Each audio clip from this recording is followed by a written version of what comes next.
Good morning class, I am your SST teacher of class 6th. Today we will start new chapter which is chapter number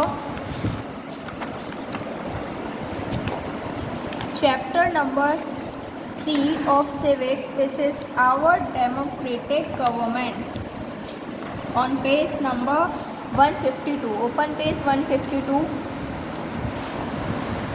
Let's start. Our democratic government. The term government refers to the method of the system of governing body of a state or power to govern. जो government का क्या मतलब है, वो एक governing body, मतलब वो एक चलाने वाली बॉडी जो कि एक पावर या फिर एक स्टेट को चलाती है. गवर्न मतलब चलाना, रूल बनाने, जिससे कि लोगों का वेलफेयर हो. जिससे every country requires a government. हर एक कंट्री को क्या चाहिए, गवर्नमेंट चाहिए रूल्स बनाने के लिए. Enforce them and ensure welfare of the people. जो वेलफेयर मतलब देखभाल, जिससे कि लोगों की देखभाल कर सके, अपने अपने मनपसंद के वो लोग वोट दे सकें. A democratic government runs effectively when voter exercise their right to vote. Democratic government तब अच्छी चलती है जब जो वोटर हैं वो अपना जो चाहते हैं, जिस भी रिप्रेजेंटेटिव को वोट करना, उसे वोट करें, उनके पास अधिकार हो वोट करने का in a large number. This indicates, क्या बताता है कि उन्हें इंटरेस्ट है गवर्नमेंट को चलाने में, अपने खुद की अपने जो मनपसंद रिप्रेजेंटेटिव को चूज़ करने में. इन इंडिया में क्या होता है, जो पार्टिसिपेशन होते हैं वोटर्स का, वो कितना होता है, 60% होता है. Even in most of democratic countries, यहाँ तक कि जो काफ़ी डेमोक्रेटिक कंट्रीज़ हैं उसमें भी जो पार्टिसिपेशन होता है वो क्या होता है, ऑलमोस्ट सेम होता है, सभी में सेम होता है. चूजिंग द राइट रिप्रेजेंटेटिव, किसी भी सही रिप्रेजेंटेटिव कौन होता है, जो कि खड़ा हो रहा है, जो कि लड़ रहा है इलेक्शन, जो खड़ा होता है रिप्रेजेंटेटिव, उसे चूज़ करना, गवर्नमेंट को चलाना, वो भी क्या है, एक बड़ी डील है रिस्पॉन्सिबिलिटी की. क्योंकि हम ऐसे ही किसी को वोट नहीं दे सकते. हम जो अपना सही, हमें सही लगेगा कि ये हाँ हमारे कंट्री के वेलफेयर के लिए सही है, हम उसे ही वोट देंगे. This process indicates the keen interest of, keen मतलब बहुत ज़्यादा interest of people who wants to participate in running their own government. ये प्रोसेस क्या बताता है कि जो लोगों का बहुत बड़ा इंटरेस्ट है, बहुत ज़्यादा इंटरेस्ट है, जिससे कि वो अपने रिप्रेजेंटेटिव को, गवर्नमेंट को चलाने के लिए उससे पार्टिसिपेट कर रहे हैं. The elected representatives must be fully aware of the fact that they must work for the welfare of the people. जो भी इलेक्टेड रिप्रेजेंटेटिव बना है, जो भी एनीबडी जो भी बना है, उसे वो क्यों बना है, क्योंकि वो आगे जाके जो कंट्री है उसका वेलफेयर कर सके. इसीलिए तो इसमें बताया गया है कि जो इलेक्टेड रिप्रेजेंटेटिव है उसे ये बात ध्यान में रखनी चाहिए कि वो क्यों बना है रिप्रेजेंटेटिव, वेलफेयर के लिए, लोगों के देखभाल के लिए, कि वो अच्छे रूल्स बना सके जिससे कि लोगों को कोई परेशानी ना हो. They must also keep in view, उसे ये नज़र में ये भी रखना है कि that people would not reelect them if they do not work according to their promises. कि लोग उसे फिर से वोट ना करें अगर वो उनके वेलफेयर के लिए काम नहीं कर रहा. तो इट्स नॉर्मल, ऑब्वियस है ये तो, कि अगर आप हमारे लिए काम नहीं करोगे, तो जैसे आपकी कोई टीचर है, आपको अच्छा नहीं पढ़ा रही है, बट आप फर्स्ट में भी उसी से पढ़ रहे हो, सेकंड में भी, सेकंड क्लास में भी, थर्ड, और सारे पीरियड उसी से पढ़ रहे हो, तो क्या होगा, आप आवाज़ उठाओगे कि नहीं हमें ऐसे नहीं पढ़ना, हमें समझ ही नहीं आता, तो हम पढ़ के करेंगे क्या, टाइम वेस्ट तो नहीं करेंगे हम. तो बिल्कुल वैसे ही कि फिर से वो जो रिप्रेजेंटेटिव ने चूज़ किया है, जिस चीज़ के लिए हमने चूज़ किया है, जब वो काम ही नहीं कर रहा, तो फिर उसको बनाने का फ़ायदा ही क्या. They are unanswerable for their action. तो जो रिप्रेजेंटेटिव होते हैं उनके पास कोई आंसर नहीं होता उनके करतूतों के. करतूत मतलब जो भी वो काम करते हैं, action. They can not work as they please. वो वैसे काम नहीं करते जैसे कि वो वोटिंग इलेक्ट जब हो गए थे उससे पहले करते थे. जैसे कहते हैं ना, जैसे नारे लगाते कि हम ये कर देंगे, हम पानी की कमी पूरा कर देंगे, हम ये कर देंगे, हम वो कर देंगे, बट इलेक्शन जीतने के बाद वो ऐसा कुछ नहीं करते. There are checks on them. उन पर क्या होता है, देखा जाता है कि वो अपना काम कर रहे हैं या नहीं, और जिस उनकी परफॉर्मेंस जो भी हो रही है वो उन्हें जज किया जाता है. मतलब देखा जाता है कि सही से काम हो रहा भी है या नहीं, कि ऐसे चल रहा है सब.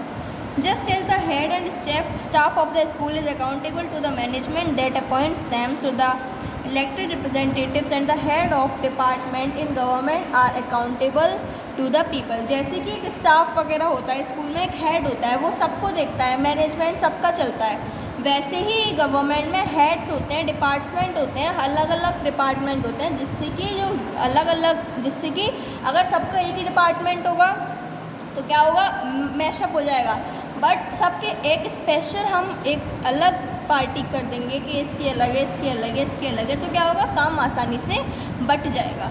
जो धरनास, रैली, स्ट्राइक, सिग्नेचर कैंपेन्स जो होते हैं, ये सब क्या है, ये वेज हैं कि अपने फेयर और अनफेयर और अनजस्ट एक्शन करके कि हम नेता बन गए, अगर हम रिप्रेजेंटेटिव बन गए तो हम ये कर देंगे, हम ये कर देंगे। होता है ना, धरनास करते हैं, रैलीज करते हैं, स्ट्राइक्स करते हैं, न्यूज़पेपर, मैगजीन्स, टीवी वगैरह में भी छपवाते हैं। एक वाइटल रोल, इंटरनेट क्या है, एक वाइटल रोल, मतलब बहुत ही ज़्यादा इंपॉर्टेंट रोल प्ले करता है किसी भी गवर्नमेंट इशू। जैसे कि आपके दादा वगैरह होंगे या पापा वगैरह, आपके न्यूज़ ही देखते होंगे। क्यों देखते हैं? क्योंकि पूरे जगत के घर बैठे बैठे हमें न्यूज़ मिल जाती है, घर बैठे बैठे। फ़ोन है, नेट है हमारे पास, आपने आज तक आप चला सकते हो, यूट्यूब पे देख सकते हो, गूगल पे देख सकते हो, बिकॉज इंटरनेट का बहुत बड़ा रोल है। If a country's people are alert and interested, जो कंट्री के लोग हैं, जो राष्ट्र के लोग हैं, वो अगर अलर्ट रहेंगे, अलर्ट मतलब जागरूक रहेंगे और इंटरेस्टेड रहेंगे कि कैसे कंट्री चल रही है उनकी, तो जो गवर्नमेंट, जो democratic character of the government,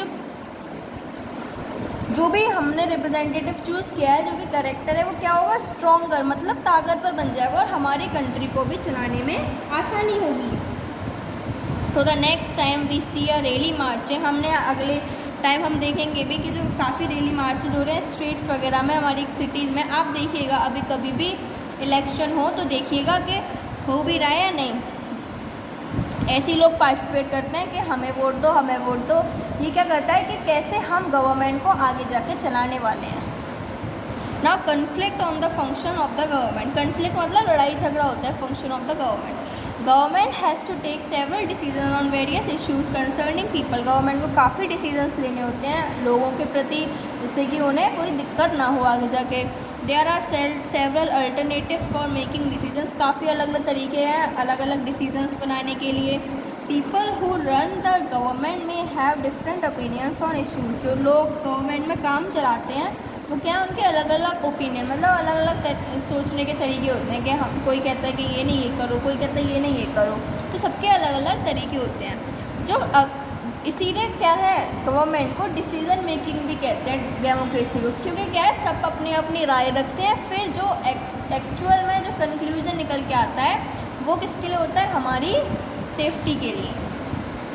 a crisis में occur when people have different interest, crisis मतलब जब बिल्कुल लड़ाई तब होती है जब लोगों का क्या है, अलग अलग इंटरेस्ट होते हैं। जैसे कि a crisis can occur on account of making, account में जैसे मिलिट्री ट्रेनिंग पे हो सकते हैं, किसी भी चीज़ पे।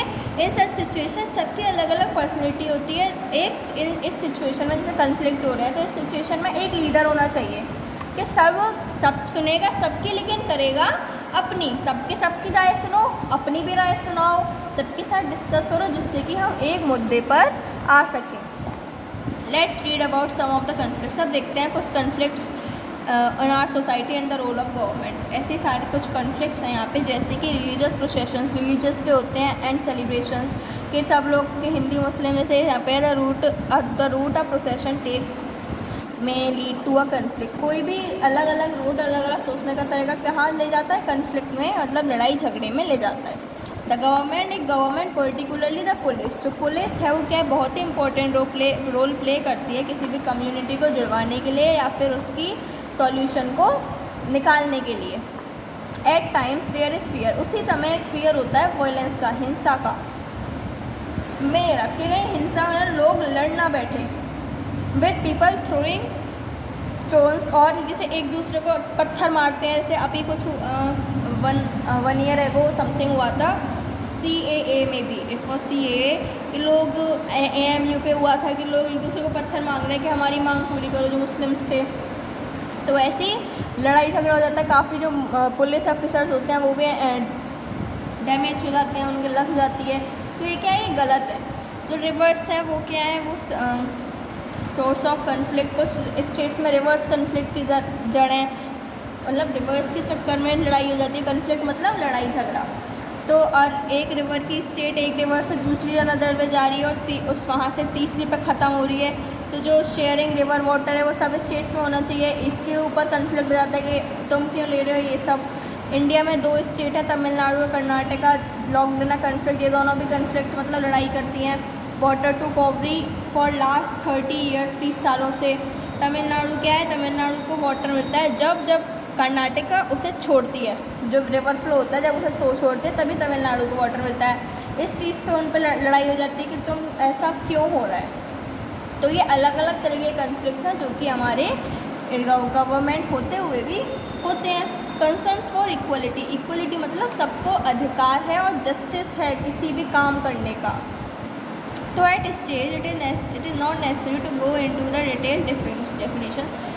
इस स्टेज में ज़रूरी नहीं है कि आपको पूरी इक्वलिटी और जस्टिस की पूरी सही डेफिनेशन बताई जाए। जो कॉन्स्टिट्यूशन है इंडिया का वो काफ़ी मेन ऑब्जेक्टिव्स लेके चलता है, जिसमें से एक है इक्वलिटी और जस्टिस भी लोगों को मिलती है। फॉर इंस्टेंस ऑल एडल्ट, जो जितने भी एडल्ट हैं वो क्या है अपने नक्शो कदम पे चल सकते हैं, अपना जो चाहे वो कर सकते हैं। सब जो इक्वल हैं, सब आई ऑफ लॉ के लॉ से सामने सब इक्वल हैं, सबको फ्रीडम है वोट की और अपना जो भी एम्प्लॉयमेंट करना चाहे वो कर सकते हैं। जो अनटचेबिलिटी है मतलब छुआछूत वो ख़त्म हो जानी चाहिए, हो भी गई है कुछ जगह लेकिन कुछ लोग अभी भी मानते हैं। फ्रीडम ऑफ स्पीच मतलब सबको बोलने का अधिकार है। वर्शिप मतलब पूजा करने का अधिकार है। सब चीज़ है, हिंदूज़ के अलग हैं, मुस्लिम्स के अलग रीति रिवाज हैं, सबके अलग अलग हैं। डेमोक्रेटिक जो गवर्नमेंट है वो क्या है, वो फेल हो गई है किसकी, इक्वलिटी और जस्टिस दिखाने के। उसने अपना जो महत्व है वो ही खो दिया है। सिग्निफिकेंस मतलब महत्व। The earlier practice of untouchability, पहले क्या था जो अनटचेबिलिटी थी वो बैन हो गई थी, मतलब अब कोई भी ऐसा करेगा तो उस पर उसको सज़ा दी जाएगी।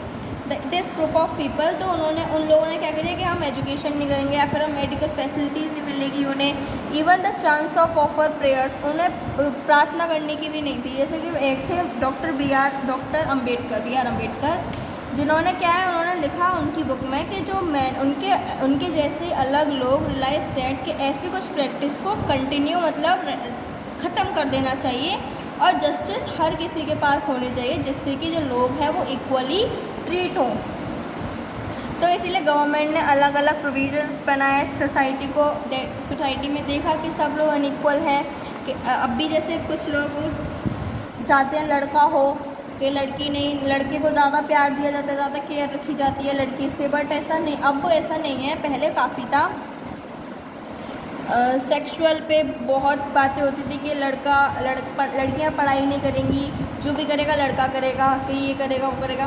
तो काफ़ी चीज़ें कि लड़कियां कॉलेज नहीं जाएंगी, स्कूल्स नहीं जाएंगी। तो अब क्या है, प्रेसिडेंट ऑफ इंडिया क्या है, हेड ने, तो उन्होंने क्या किया है सबको इक्वल, उन्होंने नहीं, जो कॉन्स्टिट्यूशन है उसमें सब कुछ इक्वल है, सबके पास हर एक राइट है काम करने का। जो अलग अलग यूनियन कैबिनेट है उन्होंने अलग अलग रिप्रेजेंटेटिव्स बनाए हैं लोगों के। जो डेमोक्रेसी है वो किससे बनी है, the process of decision making by the government is participated and not arbitrary. जो गवर्नमेंट, जो भी लोगों ने अपना रिप्रेजेंटेटिव चूज़ किया है, डेमोक्रेसी क्या है, ये फैक्ट है, प्रोसेस है वो, जिसमें कि डिसीज़न मतलब सब एक दूसरे मिल के डिसीज़न बनाते हैं और फिर उसमें पार्टिसिपेट करते हैं और कोई किसी से लड़ाई झगड़ा नहीं करता। तो ये था चैप्टर का एक्सप्लेनेशन। ये आपका वापअप है जो कि आपको रीड करना है। ये आपकी कुछ एक्सरसाइज है, इनके आंसर आपको वीकली होमवर्क में मिल जाएंगे। एक्सरसाइज बी में जो लास्ट है इसमें ऑल लिखा है, ऑल को कट करके आपको दा लिखना है, और जो फोर्थ वाला है उसमें प्रेसिडेंट है आंसर, क्योंकि यहाँ पे लिख रहा है the president of the India is the head of the state. Okay, तो ये आपकी एक्सरसाइज है, आपकी वीकली होमवर्क को मिल जाएंगी। क्वेश्चन आंसर्स आपको कॉपी में करने हैं, बुक एक्सरसाइज आपको बुक में करनी है। Thank you class and have a nice day, good bye.